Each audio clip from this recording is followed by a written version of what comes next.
Good morning student.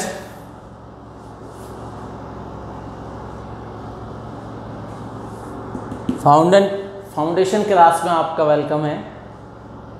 मैं एक आपको बात बता दूं, कुछ बच्चों के मन में डाउट्स चल रहे हैं कि 10th में फाउंडेशन लेने से हमारी परसेंटेज पर इफ़ेक्ट पड़ेगा। ऐसा कुछ नहीं है बच्चों। 10th में फाउंडेशन लेने वाले बच्चों की परसेंटेज ही ज़्यादा अच्छी बनी थी। मैं उसका एक बार आपको थोड़ा डेटा बता देता हूँ। पहली बात। दूसरी बात, फाउंडेशन करने से आप बहुत ज़्यादा मजबूत बनेंगे, जो आपको 11th 12th और फ्यूचर में कंपटीशन क्लासों में बहुत ज़्यादा बेनिफिट देगा। लास्ट जो फाउंडेशन क्लास थी, लास्ट क्लास जो 10th क्लास थी, आप जानते हैं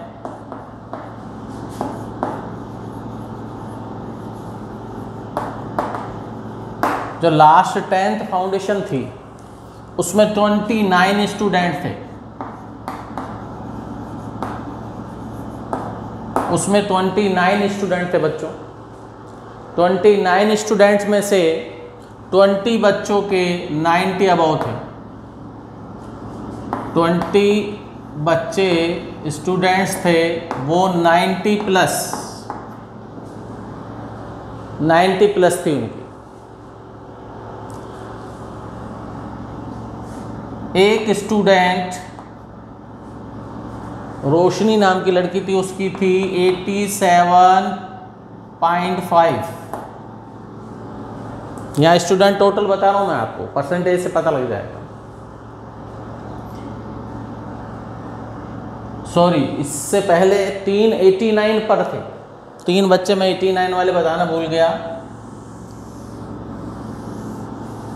ध्रुव, सोनी, गर्व गुप्ता और रोहित सैनी, ये 3 स्टूडेंट वो थे जिनकी परसेंटेज 89 पॉइंट समथिंग, किसी की 87 थी, किसी की 89.67 ऐसे करके, और ये लगभग परसेंटेज। 3 बच्चे 89, मतलब इनके भी 1-2 नंबर आप ऐड हो जाते तो ये भी 90 थे। 23 स्टूडेंट तो 29 में से 90 के आसपास ही हो गए। एक स्टूडेंट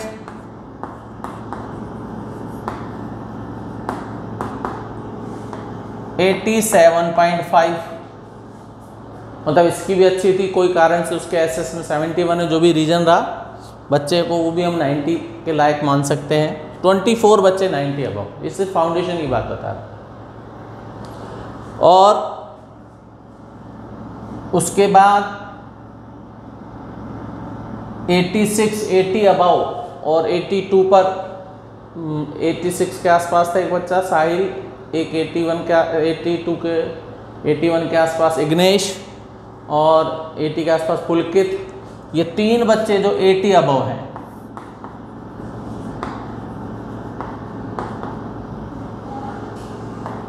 +3 27 स्टूडेंट हो गए। और एक रोहित जोखराम, दूसरा रोहित था, और एक बच्चा और था खुशबू, जिसकी 76 और एक की 75। तो 75 से नीचे तो कोई भी नहीं गया। 2 स्टूडेंट 75 अबव। ये मैंने आपको पूरा इसलिए डेटा बताया है कि एक भी बच्चा डाउन नहीं है। फिर कैसे फाउंडेशन बुरी है? आपके मन में नॉन फाउंडेशन वाली बात भी आ सकती है, तो नॉन फाउंडेशन का भी बता देता हूं मैं। नॉन फाउंडेशन में 29 बच्चे 120 में से चले गए, तो 91 स्टूडेंट, और 91 स्टूडेंट्स में से आपके 7 स्टूडेंट 90 प्लस। ये आपके 90 प्लस है, 7 स्टूडेंट। बाकी जो 80 रहा, जो भी रहा, पूरे का मुझे इतना नहीं, एक मैंने आपको बता दिया। रेशो देख लो आप खुद ही। 91 स्टूडेंट में से 7 स्टूडेंट 90 प्लस, और यहाँ पर 29 में से 20 बच्चे 90 प्लस। और एक यही नहीं है कि हमारी परसेंटेज, तो परसेंटेज पे इफेक्ट तो पड़ ही नहीं रहा, ये मैंने सिद्ध कर दिया। फाउंडेशन वाले बच्चों की ही परसेंटेज ज़्यादा है। तो ये तो आपकी जो एक मूल धारणा वो गलत सिद्ध होती है। दूसरी बात, अब आते हैं हम इसका फ़ायदा क्या है।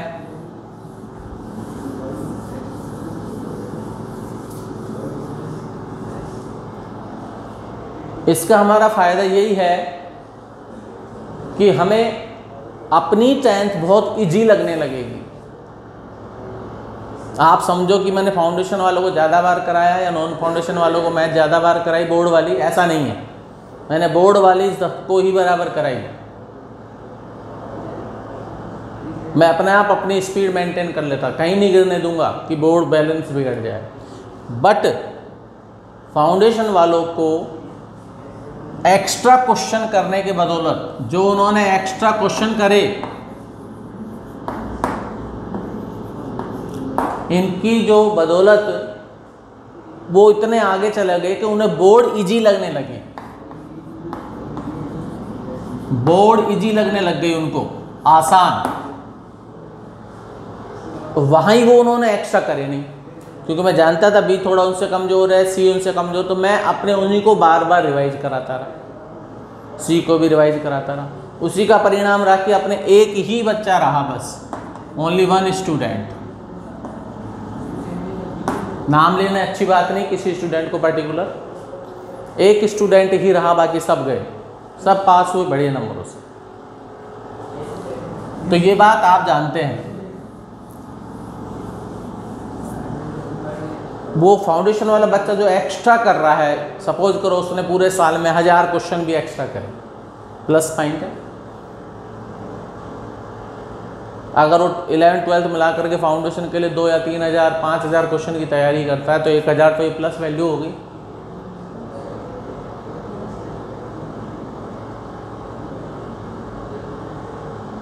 रहा टीचरों का इशू, टीचरों का कोई इशू नहीं होता बेटा। ईपी में जो है वो सब योग्य टीचर है, तो हमें किसी कंपैरिजन में पढ़ना ही नहीं। किसी टीचर का मैं नाम लेना नहीं चाहता, किसी को, सब बढ़िया हैं। तो किसी को हम पसंद करते हैं, किसी को नहीं करते हैं, छोड़ के ईपी में सारे ही बढ़िया बच्चों, नहीं तो रिजल्ट ही नहीं आता ही, सबों का ही योगदान।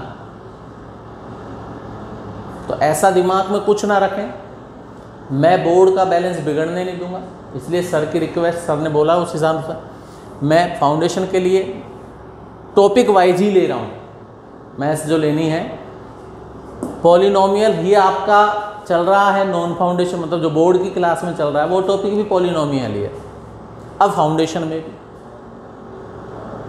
तो आप कहीं बैलेंस नहीं होगा, अब आप इसमें थोड़े एक्स्ट्रा और कर लेंगे सवाल। और हमें बुक, जो हमने बुक छपवाई है, पहली प्रायोरिटी उसी को ही देनी है, जिससे आप भी व्यथित ना हो। जो आपकी बुक्स है, कई बच्चे सेट ले गए हैं, सेट है उसमें 2 बुक्स हैं, तो अपन इस सेट के अकॉर्डिंग ही चलेंगे।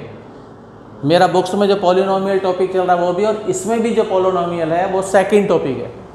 तो उससे ये होगा आप उस टॉपिक से कनेक्टेड ही रहेंगे। जब मेरा बुक में जो चलेगा मैं वो ही उठाऊंगा, चाहे वो फाउंडेशन वाली क्लास में कोई सा ही चैप्टर हो, उससे कोई लेना देना नहीं। इससे आपको एक्स्ट्रा बर्डन नहीं पड़ेगा, आप कन्फ्यूज नहीं होंगे कि सर ने 2 चला रखे हैं, मेरे समझ में नहीं आ रहा और मेरे समझ में नहीं आ रहा, ऐसा नहीं हो रहा, ऐसा कुछ नहीं आएगा दिमाग में बच्चों। दोनों की क्लास अलग है, दोनों की वीडियो अलग देख रहे हो, टाइम आपके पास घर पे आराम से।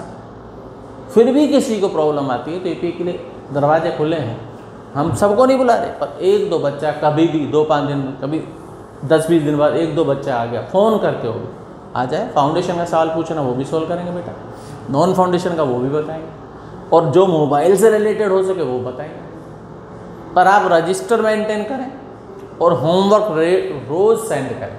कुछ फाउंडेशन के होशियार बच्चों से मुझे शिकायत है इस बारे में कि वो नॉन फाउंडेशन का भी मेरा या तो 28, 27, 25 दिन का एक साथ भेजेंगे, जिसमें मेरे चेक करने में मेरे तोते उड़ जाते हैं, कि उसमें बहुत सारी शीट हो जाती हैं, या भेजते ही नहीं, पूछते हैं कई बार तो बताते हैं उन्होंने मेंटेन करी हुई है, हमारे टीचर ही बताते हैं। तो ये गलत बात है, रेगुलर भेजिए, चाहे वो बोर्ड वाला भेजना है आपको, चाहे फाउंडेशन। आप भी स्वस्थ रहेंगे, बढ़िया रहेंगे, क्योंकि आप लोग अच्छे बच्चे हैं, हम आपके भविष्य की चिंता करते हैं कि आप एक ऊंचे पदों पर जाएं, अच्छे अधिकारी बने। तो इसके लिए ये फाउंडेशन आपके लिए गॉड गिफ्ट का काम करेगी। मनी मैटर नहीं है इसमें बेटा, ये आपके लिए फैक्ट है। तो ऐसे आपको डामाडोल नहीं होना है, कम किसी में नहीं छोड़ेंगे, कराएंगे इसको भी कराएंगे उसको। इसके कुछ बेसिक्स हैं, उस पर अपन अभी डिस्कस करेंगे।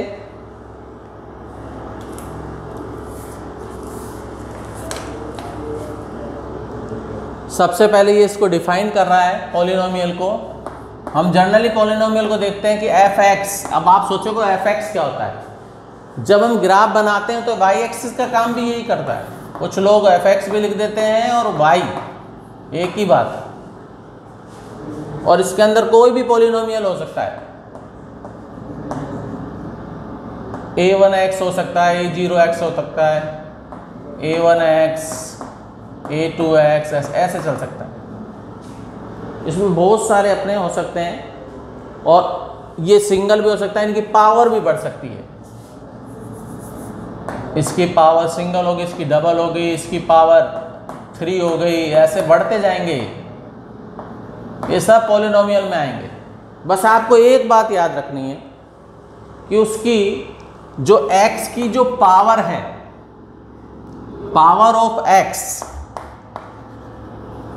पावर ऑफ x, ये जो x के ऊपर जितनी भी पावर होती है is not negative value. Negative नहीं होनी चाहिए।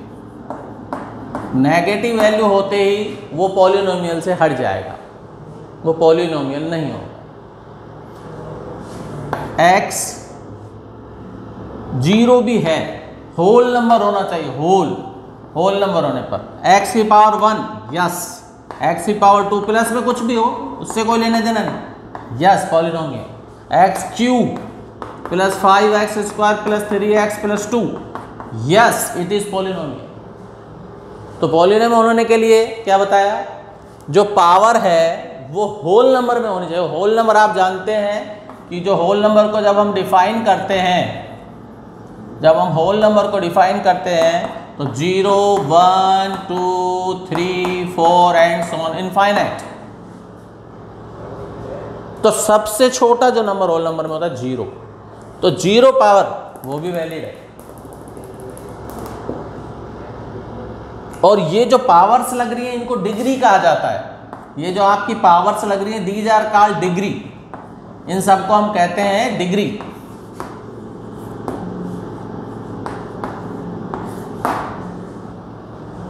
ये इनकी डिग्री कहलाती है।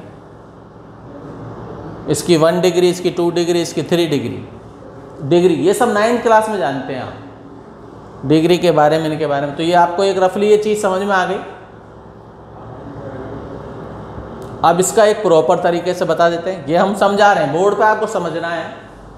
और इसके बाद इसकी मैं आपको PDF भी डालूंगा, आप उससे उतार सकें, क्योंकि मुझे मालूम है सबके पास ये अभी बुक अवेलेबल नहीं है। तो PDF भी देखें, ये भी देखना है आप। आगे बढ़ते हैं।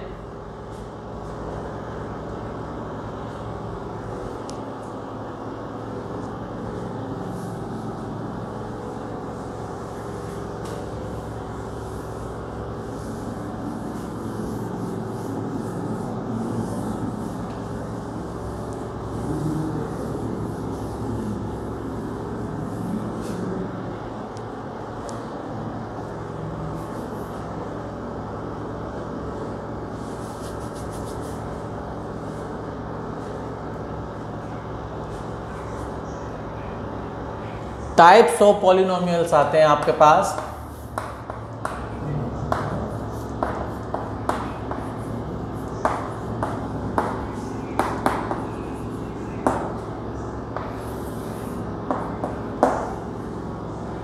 अब टाइप्स भी 2 प्रकार से बताता है।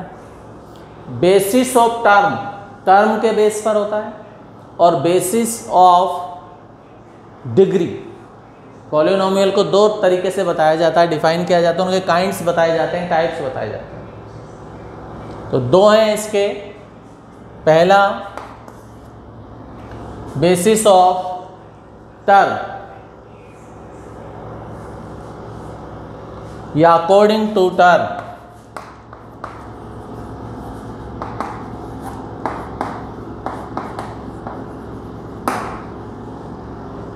दूसरा है, दो काइंड्स हो गए, सेकंड हो गया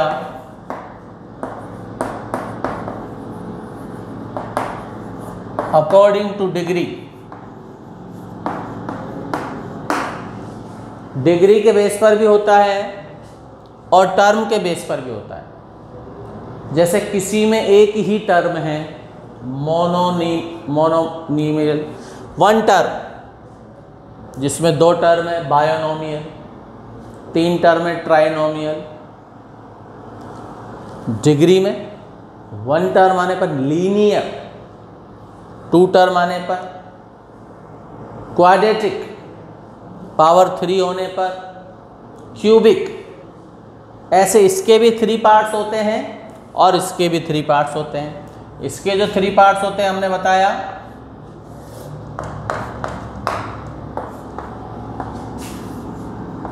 और इसके भी 3 पार्ट होंगे। इसके पहले 2 पार्ट थे।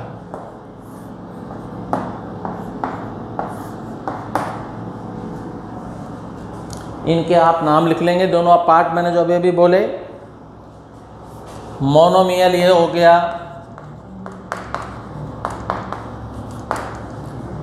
सेकंड जो इसमें बनता है आपका बायोनोमियल,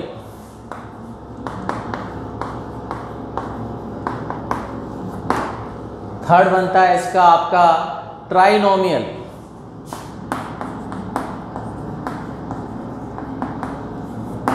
नाम से ही मालूम है, मोनो में फॉर एग्जाम्पल जब आप लेंगे वन टर्म होगी, ओनली वन टर्म, ओनली जैसे x, 7x, only constant value भी हो सकती है, ओनली 5, ये सब एग्जाम्पल आप। बाइनोमियल में 2 टर्म होंगी, 7x + 3, x + 4, 2x + 5, 2 टर्म्स, पद 1 2। बायो ट्राइनोमियल में 3 टर्म्स होंगी, x² + 3x + 4, x² 2x² + 5x + 7, 3x² + 7x + 5, 3 term, 1 2 3 term. यहां पर 2 टर्म है, bio 2 terms, trio 3 terms, mono 1 terms. According to terms, तो टर्म के अकॉर्डिंग 3 पार्ट हो गए, मोनो, बायो, ट्रायो। मोनो में ओनली सिंगल, बायो में 2 टर्म हो गई, ट्रायो में 3 टर्म हो रही। और अकॉर्डिंग टू डिग्री आते हैं, इसमें भी 3 होती हैं, लीनियर, क्वाड्रेटिक और क्यूबिक।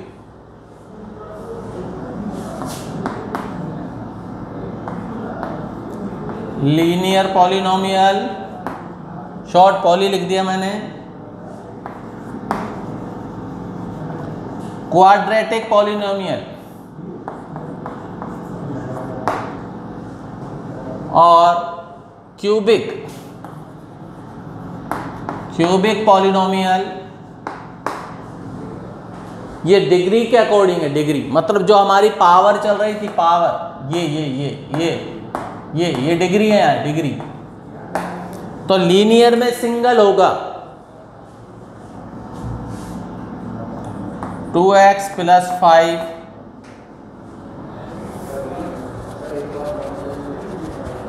कई बार 2 वेरिएबल में भी हो जाती है, ये x + y में भी हो जाती है,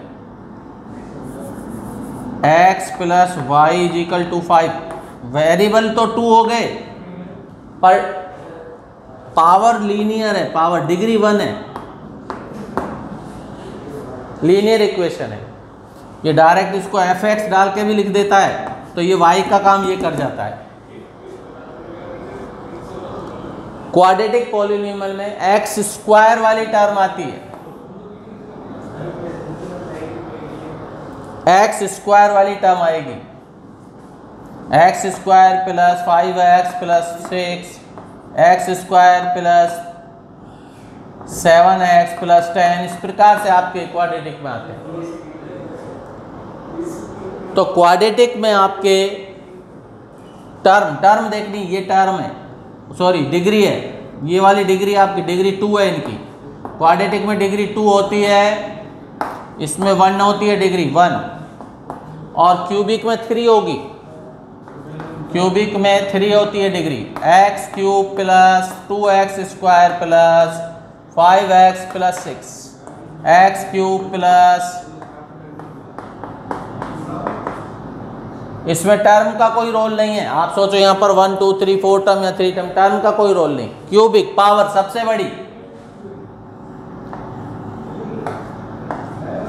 बड़ी पावर इसमें 3 है, इट मीन्स क्यूबिक। यहाँ पर सबसे बड़ी पावर 2 है, इट मीन्स क्वाड्रेटिक। यहाँ पर सबसे बड़ी पावर 1 ही है, लीनियर।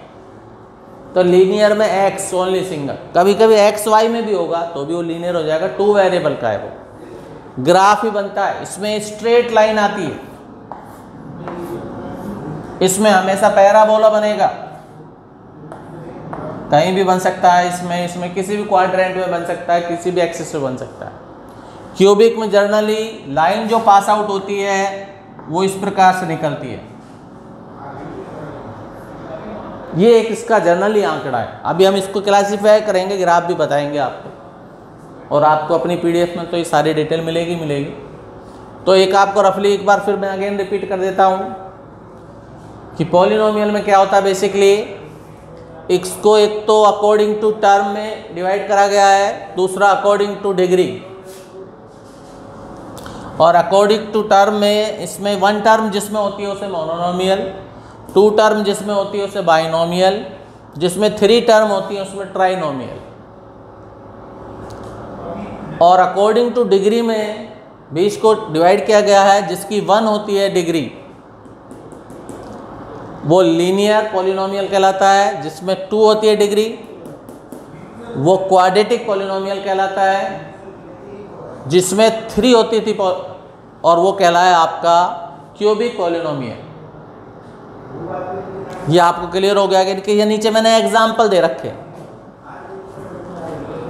इसमें एक्स स्क्वायर ही बड़ी पावर होगी, उससे हमें पता लग जाएगा क्वाड्रेटिक है। इसमें क्यूब होगी, क्यूब 3, 9th क्लास में था इनका जिक्र थोड़ा बहुत, जो आप पढ़ के आ चुके हैं। तो ये आपके टाइप ऑफ पॉलिनोमियल्स के बारे में हमने डिस्कस करा, बता लिया होगा आपने।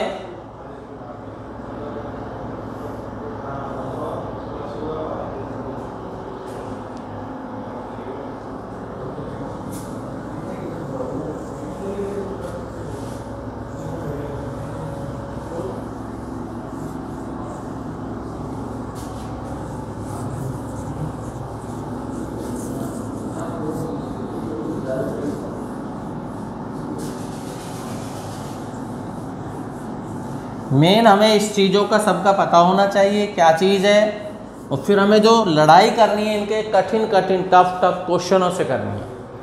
ये बेसिक नॉलेज मस्ट है, वो आपकी बुक्स में अवेलेबल है, यहाँ बता दी, पीडीएफ में भी आएगी आपके पास। देन आपको उसके जो टकराने हैं, जो आपकी मेन चैलेंज है, वो उसके कठिन क्वेश्चनों से टक्कर लेना वो देंगे। इसके बाद आपको वो भी हम देंगे।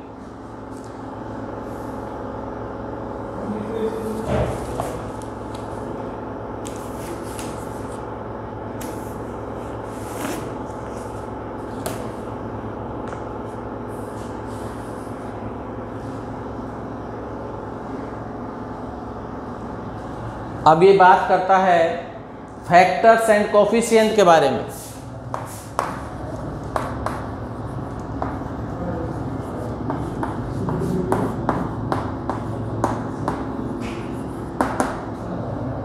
आपके मन में आती होगी बात, क्या तो फैक्टर्स होते हैं, क्या कोफिशिएंट्स होते हैं। इनके बारे में आपको ये डिटेल करेगा। जैसे जनरली अपने पास है सिंपल सा एग्जाम्पल 7x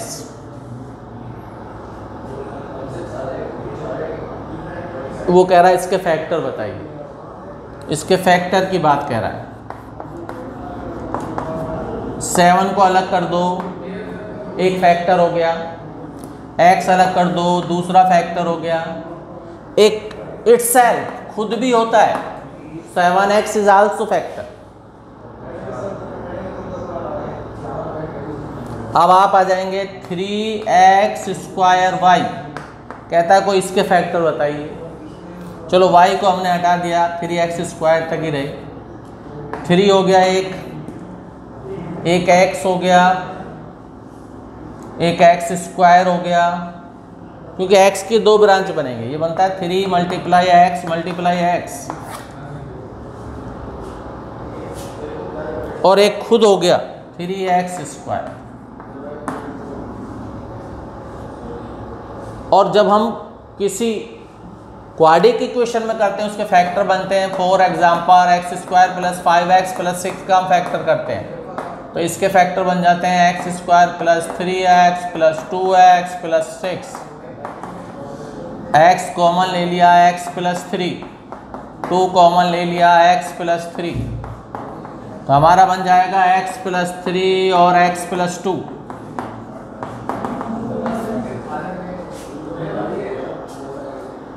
x + 2 और x + 3 इसका बन जाएगा,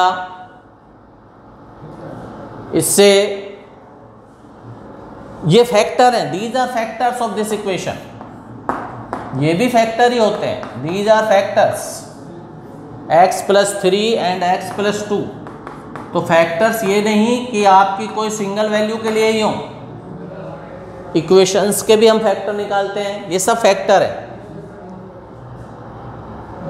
हम उसमें डिफाइन करके आपको बता देंगे, ये डेफिनेशन है, वो बात एक अलग है। बाकी फैक्टर का समझ में आ गया होगा आपको, उस चीज़ के टुकड़े कर देना। अगर कोई न्यूमेरिक वैल्यू होती है वो भी फैक्टर होती है। आपके पास है, जैसे सपोज करो 75, हमने इसमें 3 का डिवाइड करा 25 आया, 5 का डिवाइड करा 5 आया, फिर 5 का करा 1 आया, तो ये सारे फैक्टर हैं। 1 भी इसका फैक्टर है, 3 भी है, 5 भी है, 5 भी है, फिर 3 5 जा 15 भी है, 5 5 जा 25 भी है, और खुद 75 भी है। These are factors, numeric value में भी होते हैं, क्वाड्रेटिक में भी होंगे, और दोनों मिले हों, algebraic expressions and numeric value, तो वो भी। तो ये फैक्टर से आप परिचित हो गए होंगे, फैक्टर क्या चीज़ है। अब बारी आती है कोफिशिएंट की। फैक्टर के बाद नंबर आता है कोफिशिएंट। फैक्टर वाले को मैं इरेज कर दूं, बात आ रही होगी आपको समझ में। ये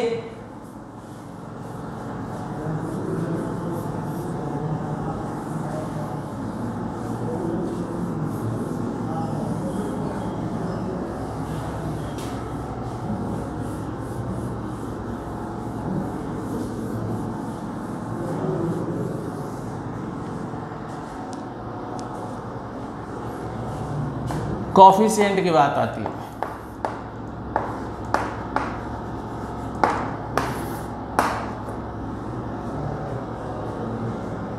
कई बार 9th क्लास में भी क्वेश्चन था 2x² + 5x + 6, find the coefficient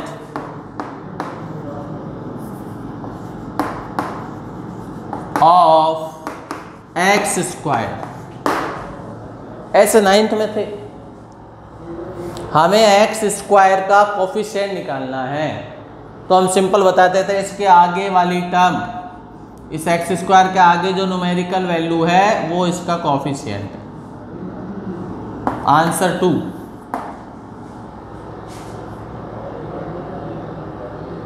ये एक ऐसे क्वेश्चन 9th में थे अपने।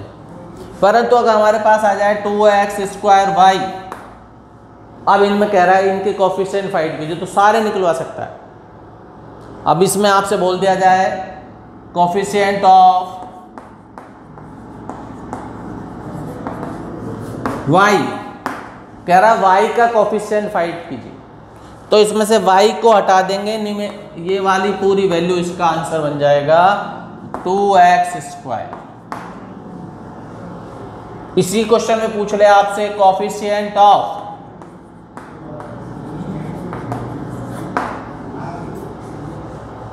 x², coefficient of x²। तो आप सोचोगे कि x² के आगे अभी सर ने बताया था 2, तो यहाँ और कोई वैल्यू नहीं थी, पर यहाँ y भी आएगा, ये दोनों कोफिशिएंट कहलाएंगे। x² को छोड़ के, x² को छोड़ के दोनों होंगे, तो इसका कोफिशिएंट बनेगा 2y। x² का जो कोफिशिएंट बनेगा वो 2y बनेगा। और अब आपसे इसमें तीसरा क्वेश्चन पूछ ले coefficient of x² y, it means x² भी ले लिया y भी, उसके अलावा इन दोनों को छोड़ के रिमेनिंग पार्ट, तो coefficient of x² y is 2। तो आपको तीनों का क्लियर हो रहा होगा।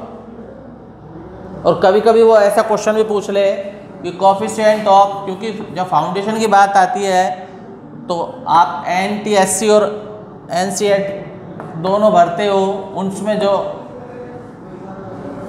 NTSC वगैरह में जो एग्ज़ाम में आ जाते हैं या ओलंपियाड वगैरह जिनमें आते हैं, तो कोफिशिएंट ऑफ यही दे दिया और इसका पूछ लिया 2x² y, पूरा पूछ लिया ये।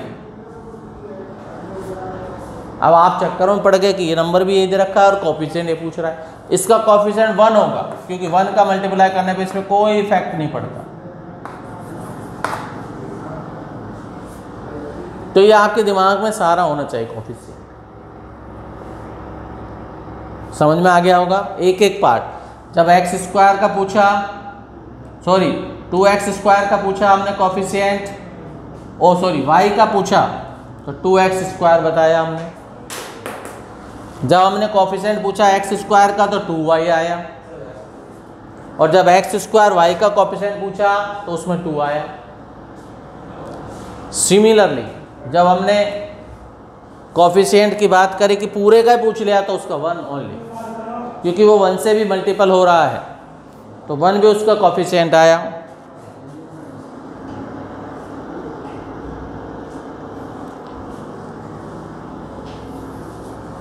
आज हम आपको कुछ डिग्री बेसिस, कुछ टर्म बेसिस और कुछ कोफिशिएंट और इनके बारे में कुछ क्वेश्चन देंगे सेल्फ करने के लिए, क्योंकि हमने काफ़ी कुछ बता दिया। आपको सेल्फ करने हैं, मैं अभी ब्लैक बोर्ड पर लिखता हूँ।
According to the number of term, according to the number of term,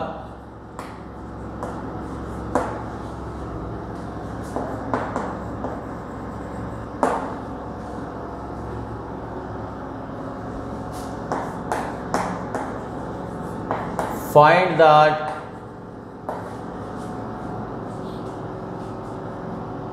type of polynomial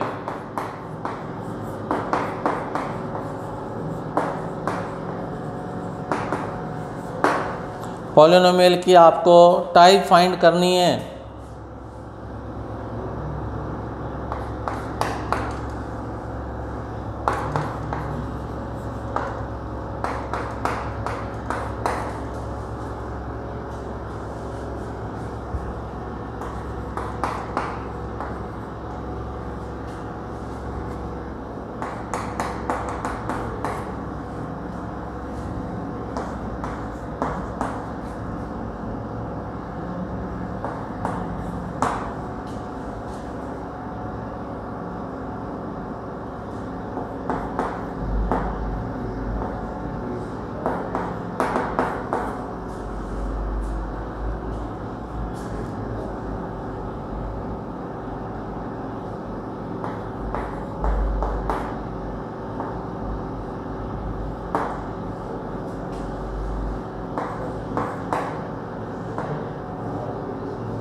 ये आप कर लेना है, आपको करने हैं और मुझे सेंड करने हैं बच्चों। उम्मीद करूँगा सबको बहुत इजीली हो जाएंगे, बहुत इजी हैं ही, आप सब कर लेंगे। Okay, good bye, nice day.